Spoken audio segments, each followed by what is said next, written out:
দিতাম। হ্যাঁ, আমার চুল সব কেটে ফেলেছে, আমার সব চুল কেটে ফেলেছে। জি, আমার চুল কমর সারে আমার চুল সব কেটে ফেলেছে, সব চুল কেটে ফেলেছে। কাইটে জানা আমার গায়ে দিয়ে তুলে গেছিল, গায়ে মার তুলেছিল, ফেটো গায়ে মার তুলেছিল। পরে আমি পিছিয়ে দূর দাউড়ি দেখে ফিরে গেছি, পরে 2-3 চুল আর একটু চুল আসলে পরে ইডলি কাটছে পরে এর ভিতরে আম্মা ধুইরা গেছে, ধুইরা যেতে আমি দূর দাও একটু দূরে সরে যাই, আমি আর মানুষ এসলো হেরা রেখে গেছে আমার বাঁচায় না বাঁচায়। যৌতুক একটি শব্দ যা আজও অসংখ্য নারীর জীবনে ডেকে আনছে নির্যাতন, সহিংসতা আর অমানবিকতা।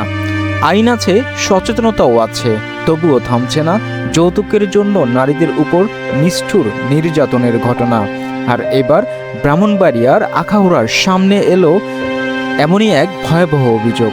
আখাউড়া উপজেলায় যৌতুকের দাবিতে এক গৃহবধূর মাথার চুল কেটে নির্যাতন চালানোর অভিযোগ উঠেছে স্বামী ও তার পরিবারের বিরুদ্ধে। মঙ্গলবার সকালে উত্তর ইউনিয়নের রামদকর এলাকায় এই ঘটনাটি ঘটে। অভিযোগের পরের থেকেই পলাতক রয়েছে অভিযুক্ত স্বামী দিন ইসলাম দেলু। ভুক্তভোগী মিম আক্তারের পরিবারের দাবি 2019 সালে তাদের বিয়ে হয়, দম্পতির রয়েছে 5 বছরের একটি সন্তান।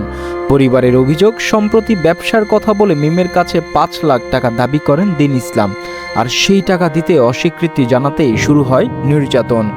ভুক্তভোগীর ভাষ্য অনুযায়ী মারধরের এক পর্যায়ে কাঁচি দিয়ে তার মাথার চুল কেটে ফেলা হয়, এমনকি সেই দৃশ্য ভিডিও করা হয় বলে অভিযোগ করেছেন।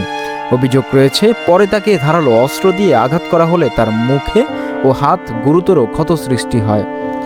পরিবারের সদস্যরা উদ্ধার করে প্রথমে স্থানীয় স্বাস্থ্য কমপ্লেক্স এবং পরে ব্রাহ্মণবাড়িয়া জেলা সদর হাসপাতালে ভর্তি করেন।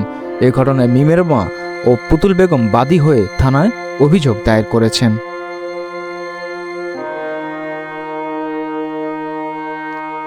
আখাউড়া থানার ওসি জাবেদুল ইসলাম জানিয়েছেন, ঘটনাটি তদন্ত করা হচ্ছে এবং অভিযুক্তকে গ্রেফতারের চেষ্টা চলছে।